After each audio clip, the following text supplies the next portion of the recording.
کے لیے آتے ہیں کیونکہ مسجد اللہ کا گھر ہے اور عبادت کے لیے یہ خاص جگہ ہے۔ مسجد کے کچھ آداب ہیں۔ ہم اور آپ مسجد آتے ہیں، بہت سارے لوگ ہیں جو مسجد کے آداب سے بالکل واقف نہیں ہیں۔ مسجد آ رہے ہیں، مسجد جا رہے ہیں، مسجد میں کچھ کر رہے ہیں، کیا کر رہے ہیں نہیں کر رہے ہیں اس کو نہیں پتا۔ تو قرآن و حدیث میں مسجد کی آداب کے تعلق سے ہمیں اور آپ کو رہنمائی کی گئی ہے کہ آپ مسجد آتے ہیں، عبادت کرنے کے لیے آتے ہیں، اللہ کے گھر میں آتے ہیں، تو جو آداب ہیں، جو شرائط ہیں، ان آداب اور شرائط کا آپ لحاظ رکھیں۔ سب سے پہلا کام یہ ہے کہ مسجد جب آئیں تو بالکل پاک اور صاف ہو کر کے آئیں۔ مسجد آنے کے لیے پاک اور صاف ہونا ضروری ہے۔ پاکی، صفائی، ستھرائی، کپڑا بھی آپ کا پاک ہو، بدن بھی آپ کا پاک ہو۔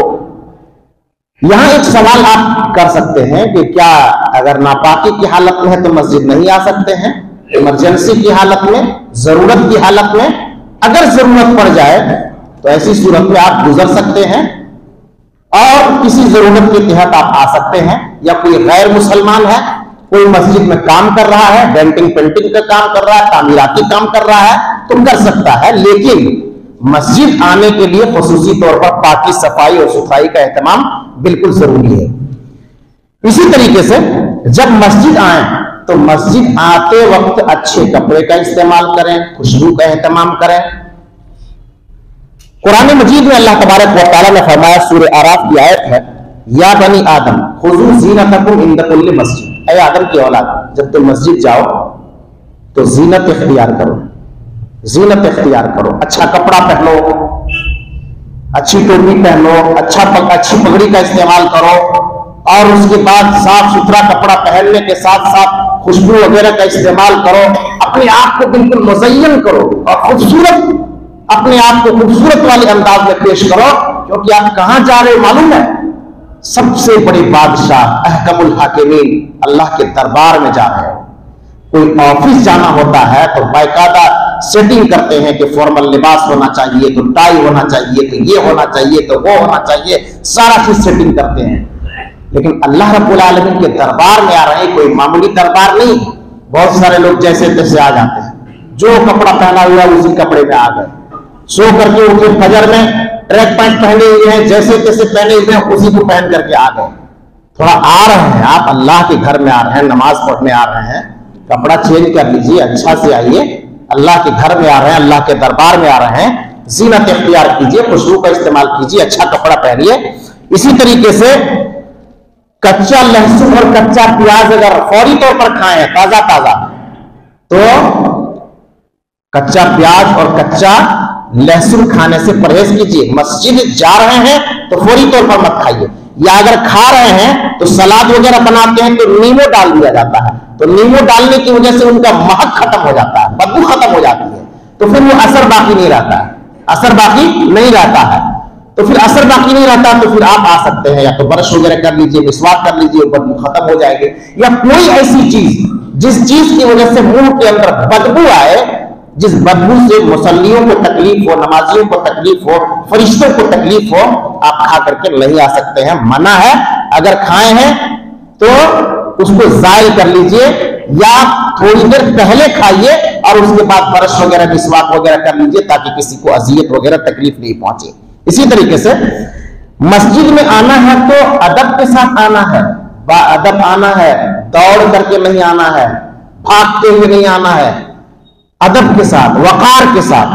اب نماز جماعت کبھی کبھی کھڑی ہوتی ہے، لوگ دیکھتے ہیں جماعت کھڑی ہو بھاگتے ہوئے اور دوڑتے ہوئے آ جاتے ہیں، تو منع ہے، ایسے لوگوں کے لیے منع ہے۔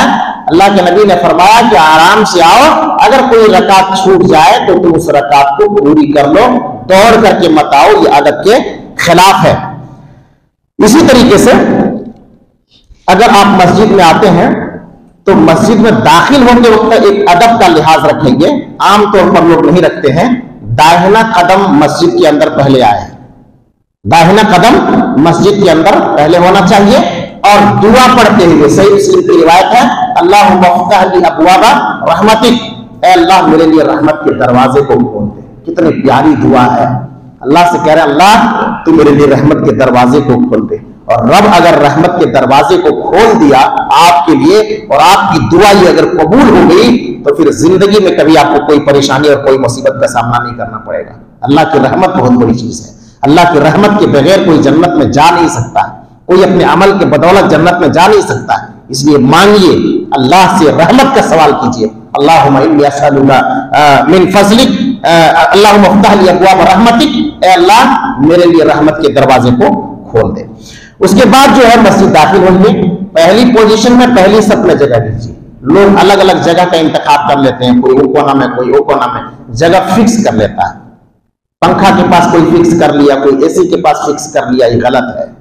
آپ پہلی صف میں آئیے اور زیادہ ثواب پہلی صف میں ہے, پہلی صف کی بہت زیادہ فضیلت ہے.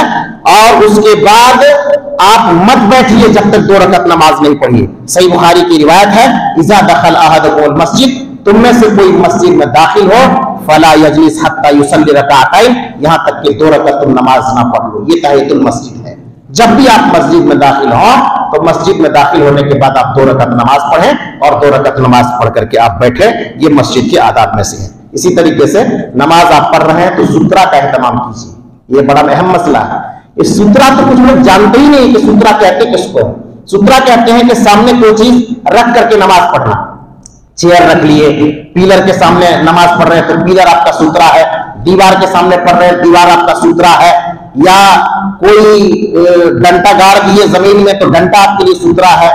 تو یہ سترہ رکھ کر کے سامنے جہاں آپ سجدہ کرتے ہیں اس کے تھوڑا سا آگے ڈسٹینس میں ایک بکری گزر جائے اتنی دوری میں جو ہے آپ سترہ رکھیے اور سترہ رکھ کر کے آپ نماز پڑھیے. سترہ کی بڑی اہمیت ہے, سترہ کی بڑی اہمیت ہے. عبداللہ بن عمر رضی اللہ تعالیٰ عنہ سترہ کا اس طرح اہتمام کرتے تھے, اپنے غلام نافع کو کہتے تھے کہ تم میرے سامنے بیٹھو, تم میرا سترہ بنو اور تم کو سترہ بنا کر کے میں نماز پڑھوں گا. نافع کہتے ہیں کہ میں آگے بیٹھ جاتا تھا اور میں سترہ بنا ہوا رہتا تھا اور عبداللہ بن عمر جو ہے نماز پڑھتے تھے, اور جب تک نماز سے فارغ نہیں ہو جاتے تھے تب تک میں نہیں اٹھتا تھا. تو یہ سترہ کا اہتمام ہے. تو آپ کا کوئی دوست ہے اور سترہ کہیں در و دیوار نہیں ہے تو ان کو کہیں کہ آپ بیٹھیے آگے اور میں نماز پڑھتا ہوں. تو یہ قربانی کبھی بھی دینی چاہیے. نماز پڑھ رہے ہیں, آگے آپ بیٹھے ہوئے ہیں تو آپ سترہ ہو گئے, پیچھے والا آدمی نماز ان کی چھوٹی ہوئی ہے, آگے کوئی آدمی بیٹھا ہوا ہے تو آگے والا آدمی سترہ ہے, نہیں اٹھ سکتا ہے.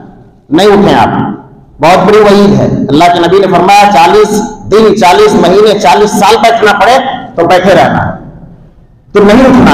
ہم لوگ کیا کرتے ہیں, ایک ہیلا ایک بہانہ ابھی کچھ لوگ کرتے ہیں, دیکھا پیچھے نماز پڑھ رہا ہے, اٹھایا سترہ رکھ دیا, اس کے بعد چل دیے دائیں بائیں کر کے کسی طریقے سے نکل گئے. ذرا سا صبر نہیں ہے بھائی صاحب. 1 رکعت چھوٹی ہے, 2 رکعت چھوٹی ہے, 3 رکعت چھوٹی ہے, 2 منٹ 3 منٹ رک جائیے, کیا بگڑ جائے گا, آپ کو بھی ثواب ملے گا, بھائی کی بھی نماز خراب نہیں ہوگی. یہ ہیلا یہ بہانہ نہیں, سترہ آپ کو نہیں رکھنا ہے, سترہ نماز پڑھنے والا رکھے گا. یہ ہیلا یہ بہانہ نہیں چلے گا, ٹھیک ہے نا. تو سترہ ضروری ہے, سترہ سامنے رکھ کر کے نماز پڑھیے اور سترہ کا بھی اہتمام کیجیے تاکہ ہماری نماز کی حفاظت ہو سکے. جماعت کے ساتھ نماز اہتمام کرنا ہے, جماعت کے ساتھ کوشش کیجیے کہ ہر نماز جو ہے جماعت کے ساتھ اہتمام کریں. اکثر آدمی کبھی کبھی جماعت چھوٹ جاتی ہے, عادت ہوتی کسی کسی کی, وہ بالکل آخر میں آئے گا اور آخر میں آ کر کے جو ہے اپنی نماز کو پوری کرے گا. تو ایسا بھی نہیں کرنا ہے.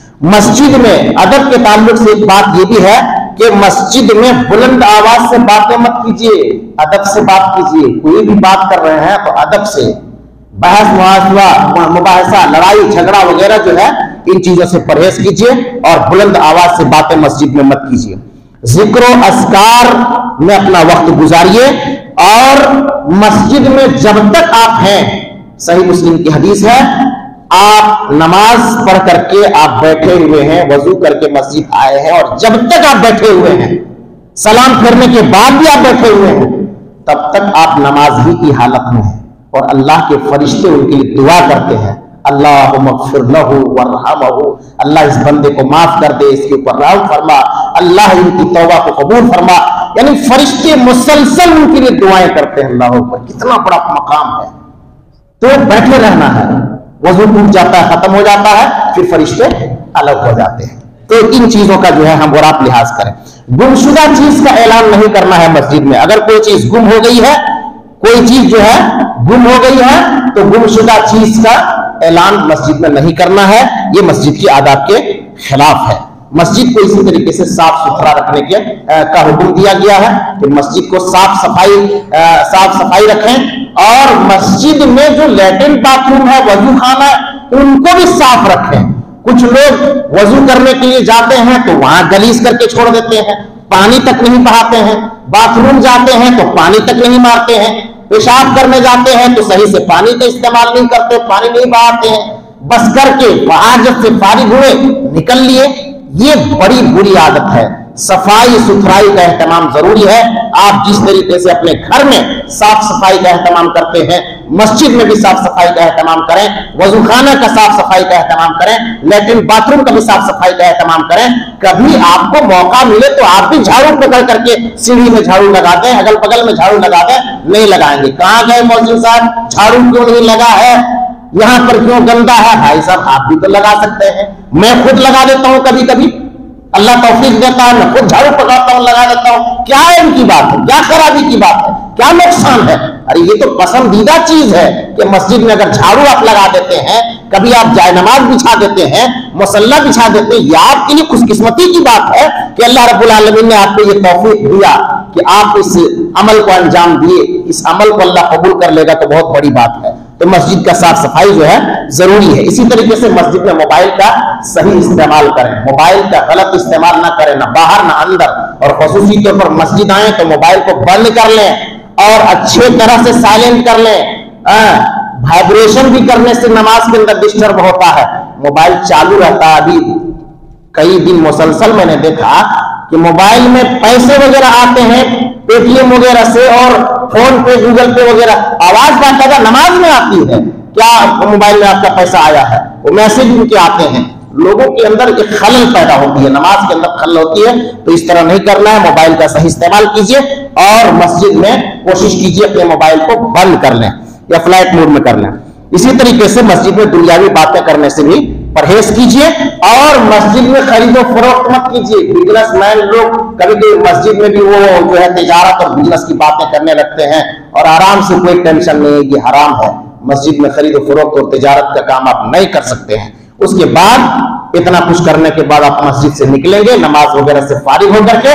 اللہ نے یہ نہیں کہا کہ مسجد آئے تو مسجد میں بیٹھے ہی رہو، اب تم کو اللہ کی عبادت کرنا ہی ہے، ایسا نہیں، بلکہ اللہ نے کہا نماز ختم ہو گئی فانتشروا فی الارض فاذا قضیت الصلاۃ فانتشروا فی الارض، نماز ختم ہو گئی اب جاؤ زمین میں پھیل جاؤ، کیا دیکھتے ہو، روزی تلاش کرو، رزق تلاش کرو، اور اس کے بعد نکلو مسجد سے۔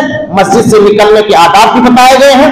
اب داہنا قدم داخل ہوتے وقت ہم نے رکھا تھا، اب نکلیں گے تو بایاں قدم پہلے رکھیں گے، بایاں قدم رکھیں گے اور کہیں گے اللہم انی اسألک من فضلک، اللہ اب تیرا فضل تلاش کرنے کے لیے نکل رہے ہیں، روزی رزق تلاش کرنے کے لیے نکل رہے ہیں، اللہ تو ہمیں رزق سے نواز دے، اپنے فضل سے نواز دے۔ اور اللہ جب اپنے فضل سے نواز دے گا، اور یقیناً نواز دے گا، اس لیے کہ بندہ نماز پڑھ کے جا رہا ہے، اللہ کو یاد کر کے جا رہا ہے، تو اگر ان تمام چیزوں کو عبادت سمجھ کر کے اور سنت سمجھ کر کے اگر کیا جائے تو انشاءاللہ ہمیں اور آپ کو فائدہ ملے گا۔ اللہ رب العالمین سے دعا ہے کہ اللہ تبارک و تعالی ہم سب کو مسجد میں عبادت کرنے کے ساتھ ساتھ مسجد کے آداب کا لحاظ کرنے کی توفیق عطا فرمائے۔ آمین، تقبل یا رب العالمین۔ والسلام علیکم ورحمۃ اللہ وبرکاتہ۔